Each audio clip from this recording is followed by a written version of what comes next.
এই নে তোদের ভাগের সম্পত্তি, তোরা এখন বের হয়ে যা আমার চোখের সামনে থেকে। এই ভৌতিক মহলে তোদের আর কোনো ঠাঁই নেই। এই ঠাকুর পরিবেশ সব থেকে অযোগ্য সন্তান হইলি তুই, আর তোর থেকে বেশি অযোগ্য হইলি তোর বউ। একটা রাস্তার মেয়ে কখনো এই ঘরের বউ হতে পারে না। যা তোর বউকে নিয়ে আমার চোখের সামনে থেকে তাড়াতাড়ি চলে যা। আব্বে বুড়ো খাটাস, তোর মাথা আজকে আমি ফাটিয়ে ফেলবো। এই মেয়ে তোর এত বড় সাহস, তোর বাপে কি ডাকাত মাকাত নাকি আবার? বুড়ো খাটাস, তোকে আজকের মতো মাফ করে দিলাম।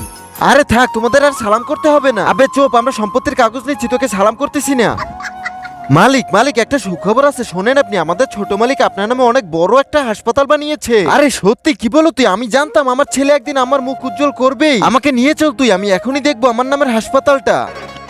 আহা, সাইনবোর্ডেই লেখা আছে ঠাকুর ভানুপ্রতাপের হাসপাতাল। এই তাড়াতাড়ি হাত চালা তোরা, তাড়াতাড়ি পরিষ্কার কর, আমার পিতে যে এখনই এসে পড়বে। আরে এইটা কে? এটা তো আমার ছেলে না, এটা কার ছেলে হতে পারে? আরে ঠাকুর, ওইটা আমার ছেলে, এই হসপিটালটা আমার নামে, আমার নামই হচ্ছে ভানুপ্রতাপ। আরে ভাই, এটা তোমার ছেলে হলে আমার ছেলেটা কোথায়? ওই যে সামনে দেখ, ওইদিকে তোর ছেলে। বন্ধুরা, তোমরা যদি মহান আল্লাহকে ভালোবেসে থাকো তাহলে এই ভিডিওতে একটি লাইক করে চ্যানেলটি সাবস্ক্রাইব করো, আর যদি না করো তাহলে বুঝবে তোমরা মহান আল্লাহকে ভালোবাসো না। আরে পিতাজি, আমরা এইখানে।